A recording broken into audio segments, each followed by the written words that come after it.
नमस्कार दोस्तों, आप सभी का स्वागत है टारगेट विद 33 में। दोस्तों, आज के इस महत्वपूर्ण वीडियो में हम देखेंगे असिस्टेंट रजिस्ट्रार एग्जाम 2025 जो ग्रुप ए का पोस्ट है। लेवल 10 की सैलरी मिलती है इसमें। दिल्ली यूनिवर्सिटी का जो हुआ था 2025 में, उसका पेपर का हम डिस्कशन करेंगे। आपको बता दें कि असिस्टेंट रजिस्ट्रार के पेपर में 100 प्रश्न आते हैं दिल्ली यूनिवर्सिटी में, जिसमें से लगभग 60 प्रश्न जो हैं आपके अरिथमेटिक से होते हैं, यानी कि रीजनिंग भी उसमें ले लीजिए, मैथ होता है, सिंपल मैथ, रीजनिंग मैथ, ये सब हो जाएगा, लॉजिक, ठीक है। और 40 क्वेश्चन जो होते हैं वो हायर एजुकेशन से होते हैं। तो इस वीडियो का यही मकसद है कि आपको मैं बता सकूं कि असिस्टेंट रजिस्ट्रार के एग्जाम में जो हायर एजुकेशन का सिलेबस होता है उसमें क्या पूछे जा सकते हैं। और जो मैथ का सिलेबस होता है वो तो आप सभी जानते हैं कि बेसिक मैथ होता है, जो हम लोग रेशियो ये जो पढ़े हैं 10 लेवल तक, वही मैथ होता है, ठीक है। तो हायर एजुकेशन वाला सिलेबस आपको जानना अति आवश्यक है। तो आइए शुरू करते हैं आज का ये महत्वपूर्ण भाग। मेरा नाम है नीतीश कुमार। विच of the following is chancellor of university of Delhi? निम्नलिखित में से कौन दिल्ली विश्वविद्यालय का कुलाधिपति है? तो आपको ध्यान रहना चाहिए कि वाइस चांसलर को कुलपति बोलते हैं और चांसलर को कुलाधिपति बोलते हैं। तो दिल्ली यूनिवर्सिटी की सबसे पहले जान जाइए कि जो स्थापना हुई थी दिल्ली यूनिवर्सिटी की, ये 1922 में हुई थी। सेंट्रल लेजिस्लेटिव असेंबली के एक्ट के माध्यम से हुई थी। और जो दिल्ली यूनिवर्सिटी होता है उसका जो चांसलर होता है, जैसे कि अन्य सेंट्रल यूनिवर्सिटी का चांसलर जो होती है राष्ट्रपति होता है, ठीक है, या उसके द्वारा प्रतिनिधि, लेकिन जो दिल्ली यूनिवर्सिटी है इसका चांसलर जो है वाइस प्रेसिडेंट ऑफ इंडिया होता है, यानी कि सीपी राधाकृष्णन इसका सही उत्तर हो जाएगा। डी नंबर इसका सही उत्तर होगा, ठीक है, वाइस चांसलर। और वाइस चांसलर कौन है? श्री योगेश सिंह जो है वाइस चांसलर हैं, और चांसलर है Shri CP Radhakrishnan. Question number 2 है, which of the following statement about PhD supervisors is correct as per university of Delhi? Delhi विश्वविद्यालय के अनुसार पीएचडी पर्यवेक्षकों के बारे में निम्नलिखित में से कौन सा कथन सत्य है? तो आप जानते हैं कि कोई भी रेगुलर प्रोफेसर जो 5 शोध पत्र प्रकाशित कर चुका हो वो सुपरवाइजर के रूप में काम कर सकता है। तो राइट आंसर हो जाएगा सी नंबर। क्वेश्चन नंबर 43 है, दिल्ली विश्वविद्यालय में अध्यादेश बनाने के लिए कौन सी संस्था जिम्मेदार है? तो द एग्जीक्यूटिव काउंसिल जो है, जिसको कार्यकारी परिषद कहेंगे, ये जो है ऑर्डिनेंस बनाने के लिए उत्तरदायी है दिल्ली विश्वविद्यालय में। तो ये पेपर जो मैं डिस्कशन कर रहा हूं आपको बस ये बताने के लिए कि आपको हायर एजुकेशन से क्या प्रश्न पूछे जाएंगे भारत में होने वाले असिस्टेंट रजिस्ट्रार के किसी भी एग्जाम में, उसका अंदाजा लग सके। बहुत सिंपल प्रश्न है। अगला प्रश्न है, दिल्ली विश्वविद्यालय अधिनियम किस वर्ष से स्थापित हुआ? तो अभी मैंने आपको बताया कि दिल्ली जो विश्वविद्यालय है ये 1922 में स्थापित हुआ था, जो है सेंट्रल लेजिस्लेटिव असेंबली एक्ट के माध्यम से। तो 1922 इसका राइट आंसर हो जाएगा। और इसका जो चांसलर होता है वो भारत का उपराष्ट्रपति होता है, यानी कि वर्तमान समय में सीपी राधाकृष्णन होंगे। क्वेश्चन नंबर 25 है, निम्नलिखित में से कौन भारत में उच्च शिक्षा गैर तकनीकी यानी कि नॉन टेक्निकल शिक्षा के लिए प्राथमिक निकाय है? तो आप जानते हैं कि all India council for technical education जो है ये आपके तकनीकी शिक्षा के लिए प्रसिद्ध है, जबकि यहां गैर तकनीकी पूछा गया है उच्च शिक्षा। तो 1956 का यूजीसी एक्ट हो जाएगा। तो राइट आंसर हो जाएगा बी नंबर यहां पे, ठीक है। अगर वही टीचर एजुकेशन की बात होती तो national council of teacher education हो जाता, जबकि लॉ एजुकेशन के लिए बार काउंसिल ऑफ इंडिया हो जाएगा। Right answer. अगला क्वेश्चन है, अखिल भारतीय तकनीकी शिक्षा परिषद मुख्य रूप से किस प्रकार की शिक्षा का विनिमय करती है? तो अभी मैंने बताया कि तकनीकी एवं प्रबंध शिक्षा का जो है ये all India council of technical education करती है। तो राइट आंसर हो जाएगा सी।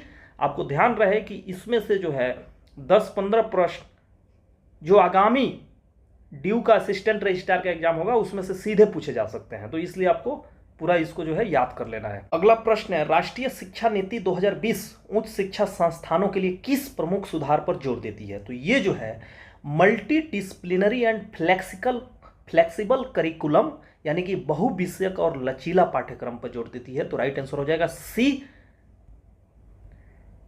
अगला प्रश्न है, निम्नलिखित में से कौन सा निकाय भारत में उच्च शिक्षा संस्थानों को मान्यता प्रदान करने के लिए उत्तरदायी है? तो यहां बात हो रही है मान्यता प्रदान करने की। तो मान्यता तो यूजीसी करेगा, लेकिन रैंकिंग की जब बात की जाए तो एनआईआरएफ रैंकिंग करेगा, और ग्रेडिंग की बात की जाए तो नैक होगा, जिसकी स्थापना 1994 में और एनआईआर आपकी 2015 में स्थापना हुई थी, ये ध्यान में रहना चाहिए आपको। अगला प्रश्न है एनईपी न्यू एजुकेशन पॉलिसी 2020 के अनुसार उच्च शिक्षा के लिए नियामक प्रणाली किस व्यापक निकाय द्वारा शासित होगी? ऑप्शन ए है भारत उच्च शिक्षा आयोग, ऑप्शन बी है विश्वविद्यालय अनुदान आयोग, ऑप्शन सी है मानव संसाधन विकास मंत्रालय और ऑप्शन डी है एआईसीटीई। तो भारत उच्च शिक्षा आयोग इसका राइट आंसर हो जाएगा ए। अगला प्रश्न है यूजीसी विनिमय पहली बार किस वर्ष अधिसूचित किए गए थे? तो इसका राइट आंसर हो जाएगा ए 2009 में। अगला प्रश्न है निम्नलिखित में से किस वर्ष फौजदारी प्रथा समाप्त की गई थी? तो फौजदारी प्रथा जो है ये मुगल शासन व्यवस्था से चली आ रही थी। 1775 में वारेन हेस्टिंग्स जब 1773 में बंगाल का गवर्नर बना तो उसके बाद ये प्रक्रिया शुरू हुई इसको समाप्त करने का, और 1775 में इसे समाप्त कर दिया गया। अगला प्रश्न है भारतीय राष्ट्रीय आंदोलन के दौरान लोकमान्य तिलक ने निम्नलिखित में से कौन सा समाचार पत्र लिखा था? तो केसरी एवं मराठा। तो राइट आंसर हो जाएगा ए। क्वेश्चन नंबर अगला है निम्नलिखित में से किसे अक्सर महाविभाजन का वर्ष कहा जाता है? तो 1921 को जो है महाविभाजन का वर्ष कहा जाता है।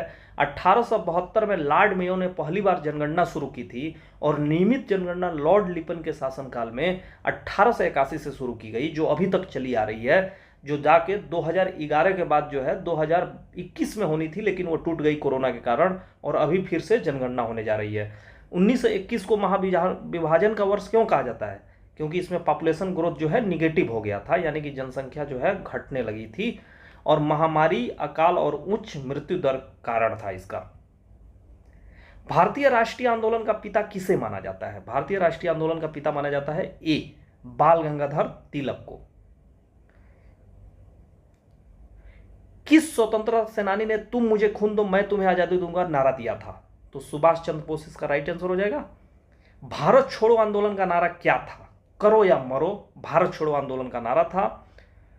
अगला प्रश्न है भारतीय संविधान का कौन सा अनुच्छेद एक वित्तीय वर्ष के लिए सरकार की अनुमानित प्राप्तियों और व्यय का विवरण प्रस्तुत करने का आदेश देता है? तो आप जानते हैं बजट की बात जो है 112 में की गई है, जिसे वार्षिक वित्तीय विवरण भी कहा जाता है। बजट शब्द का संविधान में कहीं भी प्रयोग नहीं है। राइट आंसर हो जाएगा सी। अगला प्रश्न है 42वें संविधान संशोधन 1976 द्वारा संविधान की प्रस्तावना में निम्नलिखित में से कौन सा शब्द जोड़ा गया? तो आप जानते हैं समाजवादी, पंथ निरपेक्ष और एकता अखंडता शब्द जोड़ा गया था, अखंडता शब्द जोड़ा गया था। तो राइट आंसर हो जाएगा बी समाजवादी। भारत के संविधान में पहली बार किस वर्ष संशोधन किया गया था? तो भारतीय संविधान में पहली बार 1951 में संशोधन किया गया था। संसद के 2 सत्रों के बीच अधिकतम अंतराल कितने दिनों का होना चाहिए? तो आप जानते हैं 6 महीने से ज्यादा का नहीं होना चाहिए। तो राइट आंसर हो जाएगा सी। भारतीय संसद की सबसे बड़ी समिति कौन सी है? प्राक्कलन समिति जो है भारतीय संसद की सबसे बड़ी समिति है। इसमें 30 सदस्य होते हैं और 30 के 30 सदस्य लोकसभा से होते हैं, जबकि लोक लेखा समिति में 22 सदस्य होते हैं, 15 लोकसभा से और 7 राज्यसभा से। अगला प्रश्न है यूनेस्को द्वारा 2021 में अपनाया गया वैश्विक एआई शासन ढांचा मुख्य रूप से निम्नलिखित पर केंद्रित है। तो नैतिक मानव केंद्रित एआई को बढ़ावा देना। What is the demand of commodity? किसी वस्तु की मांग क्या कहलाता है? तो राइट आंसर हो जाएगा quantity of a commodity demanded at a particular time at a particular price. Right answer हो जाएगा सी। किसी विशेष समय पर किसी विशेष कीमत पर मांगी गई वस्तु की मात्रा। अगला प्रश्न है भीतरकनिका मैग्रो निम्नलिखित में से किस राज्य में है? तो भीतरकनिका मैग्रो जो है उड़ीसा राज्य में है। राइट आंसर हो जाएगा सी। किस संगठन ने वैश्विक एंटीबायोटिक प्रतिरोध निगरानी रिपोर्ट 2025 जारी की है? तो यह हो जाएगा WHO, विश्व स्वास्थ्य संगठन। अगला प्रश्न है किस भारतीय संस्थान ने नई साइफन आधारित तापीय विलवणीकरण प्रणाली विकसित की है? तो भारतीय विज्ञान संस्थान बेंगलुरु ने यह विकसित की है। वन जीव सप्ताह 2025 के उपलक्ष्य में नमो वन की आधारशिला कहां रखी गई? मानसेर हरियाणा में रखी गई। तो ये जो प्रश्न आप देख रहे हैं इससे ये भी मालूम चलता है कि करंट अफेयर्स का भी काफी अच्छा वेटेज है इस एग्जाम में, तो आपको ये ध्यान रहना चाहिए, खासकर इन्वायरमेंट से संबंधित और एआई वर्तमान में चल रहा है उससे संबंधित। अगला प्रश्न है वनस्पति उद्यान में निम्नलिखित में से कौन सी घटना प्रकाश से सीधे प्रभावित नहीं होती? तो निषेचन, फर्टिलाइजेशन जो है सीधे प्रभावित नहीं होती। वार्षिक भारतीय सैन्य विरासत महोत्सव के दूसरे संस्करण का उद्घाटन कहां किया गया? तो राइट आंसर हो जाएगा नई दिल्ली में। अगला प्रश्न है 55वें भारतीय अंतर्राष्ट्रीय फिल्म महोत्सव के लिए किस देश को फोकस देश घोषित किया गया? ऑस्ट्रेलिया राइट आंसर हो जाएगा। हाल ही में भारत सरकार ने नई राष्ट्रीय शिक्षा नीति की घोषणा की है। किस समिति के सिफारिशों के आधार पर उपरोक्त नीति को अंतिम रूप दिया गया? तो यह हो जाएगा के कस्तूरी रंगन समिति के सिफारिश पे। अगला प्रश्न है व्हाट डज मूक स्टैंड फॉर? तो मैसिव ओपन ऑनलाइन कोर्स, इसका राइट आंसर हो जाएगा ए नंबर। मई 2025 तक विश्वविद्यालय अनुदान आयोग के वर्तमान कार्यवाहक अध्यक्ष कौन थे? तो राइट आंसर हो जाएगा ए विनीत जोशी थे। क्वेश्चन नंबर अगला है स्वयं का मुख्य उद्देश्य क्या है? तो शिक्षा के सिद्धांतों को प्राप्त करने के लिए ऑनलाइन पाठ्यक्रम उपलब्ध कराना, राइट आंसर हो जाएगा। अगला प्रश्न है भारत सरकार ने नवंबर 1948 में किसकी अध्यक्षता में एक विश्वविद्यालय शिक्षा आयोग का गठन किया था? तो एस राधाकृष्णन की अध्यक्षता में। आपको बता दें कि राधाकृष्णन आयोग की जो स्थापना हुई थी 1948-49 में, मुदलियार आयोग जो है 1952-53 और कोठारी आयोग 1964-66। प्रधानमंत्री विश्वकर्मा योजना किस मंत्रालय द्वारा शुरू की गई है? तो ministry of micro small and medium enterprises यानी कि सूक्ष्म लघु एवं मध्यम उद्यम मंत्रालय द्वारा। यूजीसी अनुदान चाहने वाले कॉलेजों को यूजीसी अधिनियम की किन दो धाराओं के तहत मान्यता प्राप्त करनी होगी? तो राइट आंसर हो जाएगा ए 12 क्लॉज बी। अगर ऑफिशियली रिकॉग्नाइज करना है तो 2 क्लॉज एफ। अगला प्रश्न है एनईपी 2020 के अंतर्गत शुरू किए गए अकादमिक क्रेडिट बैंक एबीसी का क्या महत्व है? Academic bank of credit. तो छात्रों द्वारा अर्जित शैक्षणिक क्रेडिट को डिजिटल रूप से संग्रहित किया जा सकता है, इसका यही महत्व है।